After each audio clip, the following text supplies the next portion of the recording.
அஸ்ஸலாமு அலைக்கும் dear friends. இன்றைக்கி குயிக் அண்ட் ஈஸியாக ஃபிஷ் ஃப்ரை எப்படி செய்கிறதுன்னு பார்க்கலாமா? ரொம்பவே கம்மியான இன்க்ரீடியண்ட்டில் குயிக்காக செஞ்சு முடிச்சிடலாம். ஸ்க்ரீனில் தெரிகிற இன்க்ரீடியன்ட்ஸ் எல்லாம் ஒரு பிளேட்டில் எடுத்து ஆயில் ஊற்றி பிசைஞ்சுக்கோங்க. கறி லீவ்ஸ் கட் பண்ணி போட்டுக்கிங்க, டேஸ்ட் நல்லாயிருக்கும். இது கூட பூண்டு தட்டி போட்டால் உங்களுக்கு பிடிக்கும்னா போட்டுக்கோங்க, ரொம்ப டேஸ்ட் நல்லாயிருக்கும். பெனஞ்சு எப்படி ஒரு 1/2 hour to 1 hour ரெஸ்ட் பண்ணிடுங்க.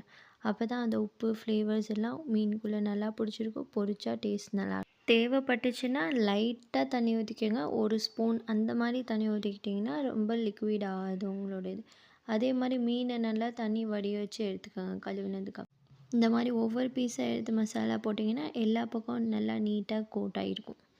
எப்போவுமே மீன் பொரிக்கும் போது ஆயில் நல்லா சூடானதுக்கப்புறம் பொரிங்க. அதுக்குன்னு ரொம்ப கருக விட்றாதீங்க. சூப்பராக 2 பக்கமும் பொரிச்சு எடுத்திங்கன்னா சூப்பரான ஃபிஷ் ஃப்ரை ரெடி. ட்ரை பண்ணிவிட்டு எப்படி இருந்துச்சுன்னு கமெண்ட் பண்ணுங்கள். வீடியோ பிடிச்சிருந்தா லைக் பண்ணுங்கள். தேங்க்ஸ் ஃபார் வாட்சிங். பாய்.